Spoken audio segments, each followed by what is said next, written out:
السلام علیکم، رحمان قرآن چینل میں خوش آمدید۔ آج کی اس ویڈیو میں ہم سورہ بینہ کا ترجمہ و تفسیر پڑھیں گے۔ سورہ بینہ میں 1 رکوع، 8 آیتیں، 94 کلمے اور 399 حروف ہیں۔ اس سورہ مبارکہ کا آغاز کرتے ہیں۔ اعوذ باللہ من الشیطان الرجیم، بسم اللہ الرحمن الرحیم۔ لم یکن الذین کفروا من اہل الکتاب والمشرکین منفکین حتی تأتیہم البینہ۔ لم یکن الذین کفروا، جن لوگوں نے اہل کتاب میں سے کفر کیا، من اہل الکتابی، اہل کتاب میں سے کفر کیا، والمشرکین اور مشرکین، منفکین الگ ہونے والے نہ تھے، حتی تأتیہم البینہ، جب تک کہ نہ آ جائے ان کے پاس ایک روشن دلیل۔ نبی کریم صلی اللہ علیہ وآلہ وسلم کی آمد سے پہلے عرب کے باشندے 2 گروہوں میں بٹے ہوئے تھے۔ ایک گروہ تو وہ تھا جو سرے سے کسی نبی پر ایمان ہی نہیں رکھتا تھا اور نہ ہی ان کے پاس کوئی آسمانی صحیفہ تھا۔ ان میں سے کوئی تو بتوں کی پوجا کرتا تھا، کوئی چاند ستاروں کی عبادت کرتا تھا، کوئی آگ کو اپنا معبود بنائے بیٹھا تھا۔ اس کے علاوہ ان کے تمام عقائد میں صرف ایک بات مشترک تھی کہ وہ تمام شرک پر مبنی تھے۔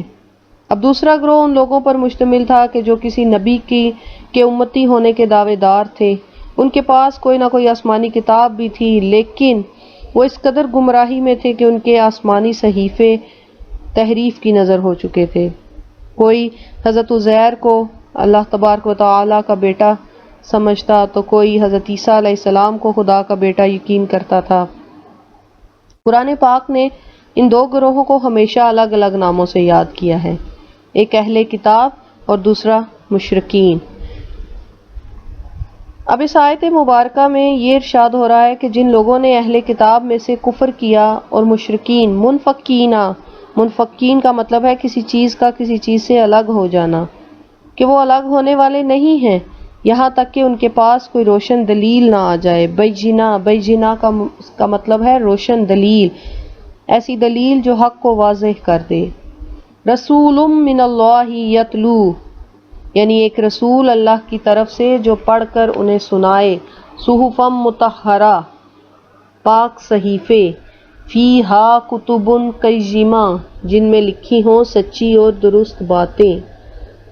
اب اس آیت مبارکہ میں بینہ نبی کریم صلی اللہ علیہ وآلہ وسلم کی ذات بابرکات کو کہا گیا ہے۔ نبی کریم صلی اللہ علیہ وآلہ وسلم وہ کتاب لے کر تشریف فرما ہوئے کہ جو ہر قسم کے عیب سے پاک ہے، اور اس کتاب کی ایک سب سے بڑی خوبی، قرآن پاک کی سب سے بڑی خوبی یہ ہے کہ اس میں جتنے بھی احکامات، جتنی بھی ہدایات دی گئی ہیں وہ سراسر حق پر مبنی ہیں اور سراسر درست ہیں۔ وَمَا تَفَرَّقَ الَّذِينَ أُوتُوا الْكِتَابَ إِلَّا مِن بَعْدِ مَا جَاءَتْهُمُ الْبَيِّنَةُ۔ وَمَا تَفَرَّقَ الَّذِينَ، اور نہیں بٹے فرقوں میں، اوتوا الکتاب، اہل کتاب، الا مگر، من بعد، اس کے بعد، ما جاءتہم البینہ، آ گئی ان کے پاس روشن دلیل۔ یعنی یہود و نصارہ تو بے شمار فرقوں میں بٹ چکے تھے، ہر فرقہ وہ اپنے آپ کو ہی دین کا ٹھیکیدار سمجھتا تھا، اور ان کے نزدیک باقی تمام فرقے گمراہ تھے، راہ راست سے بھٹکے ہوئے تھے، اور انہوں نے آپس میں تفرقہ بازی کی آگ اس حد تک بھڑکائی ہوئی تھی کہ ہر وقت جنگ کا میدان رہتا۔ اور یہ تفرقہ بازی کی آگ انہوں نے اس وقت بھی بھڑکائی رکھی جب حق کو کھول کر ان کے سامنے رکھ دیا گیا، جب نبی کریم صلی اللہ علیہ وآلہ وسلم تشریف فرما ہوئے، جب اللہ تبارک و تعالیٰ نے انہیں قرآن پاک سے نوازا، جب وہ ہادی برحق تشریف لے کر آئے، تو تب بھی ان لوگوں نے نبی کریم صلی اللہ علیہ وآلہ وسلم پر ایمان لانے سے انکار کر دیا۔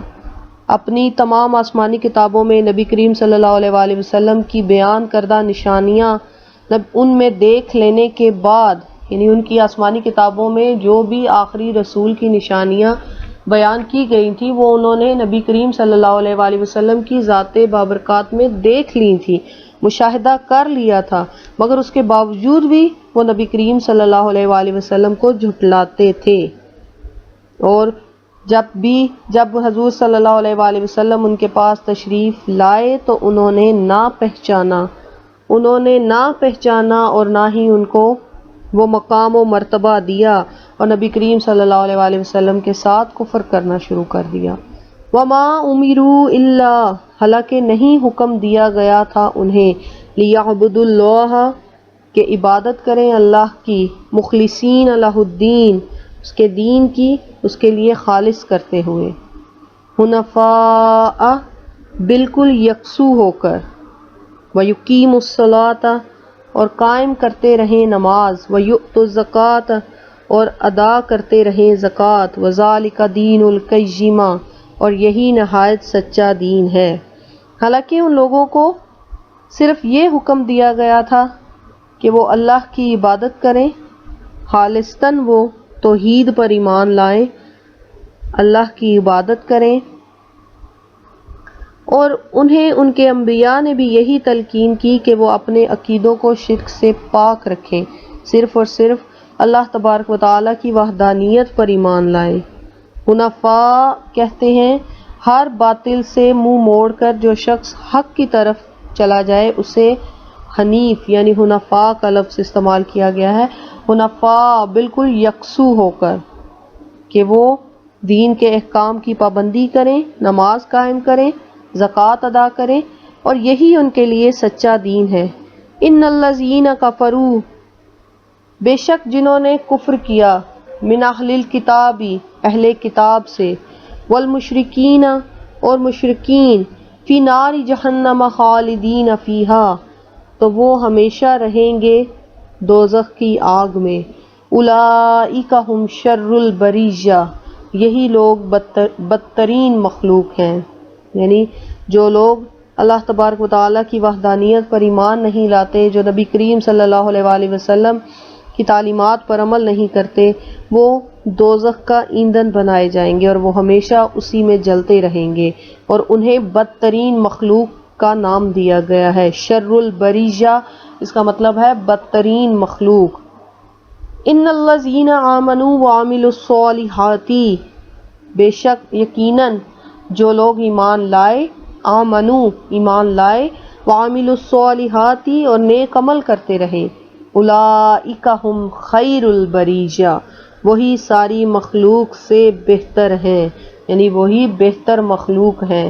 شر البریہ کا مطلب ہے بدترین مخلوق، اور خیر البریہ کا مطلب ہے بہترین مخلوق، یعنی جو لوگ اللہ پر ایمان لائے اور نیک عمل کرتے رہے ہیں اور اپنی زندگی اپنے اللہ کے دین پر عمل کرتے ہوئے اور اپنے نبی کی تعلیمات پر عمل کرتے ہوئے گزارتے رہے ہیں، وہی بہترین مخلوق ہیں۔ جزاؤہم عند ربہم، ان کی جزا ان کے پروردگار کے پاس ہے، اور کیا ہے وہ جزا؟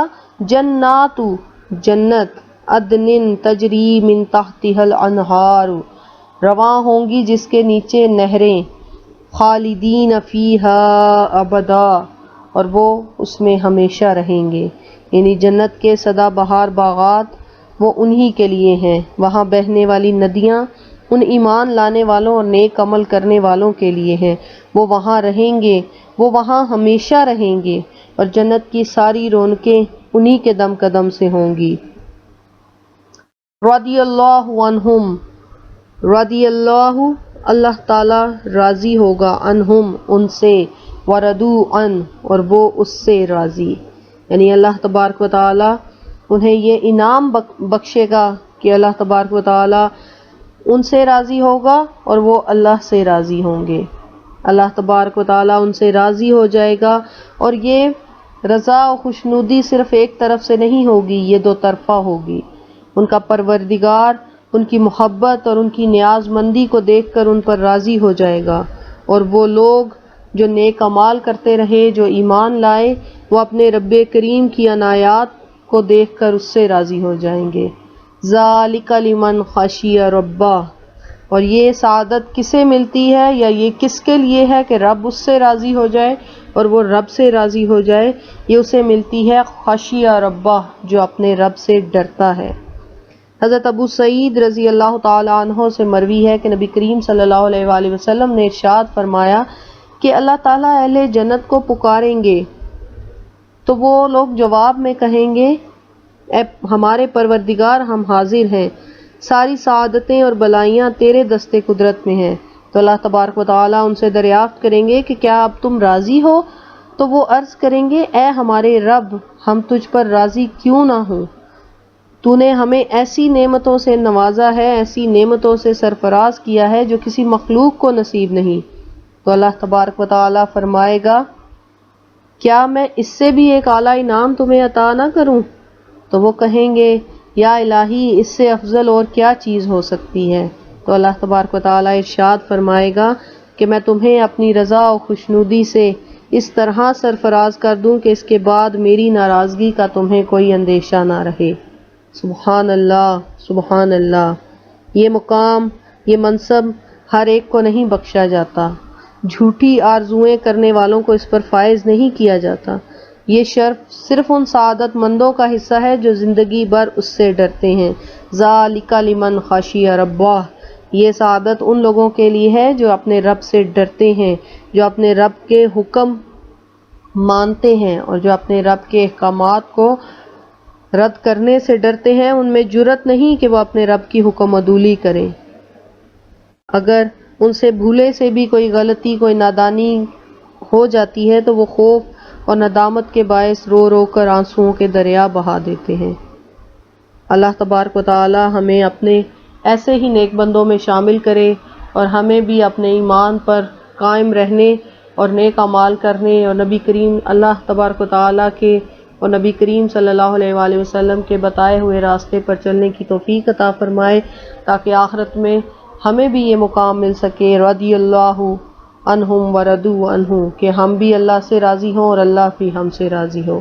وما علینا الا البلاغ المبین۔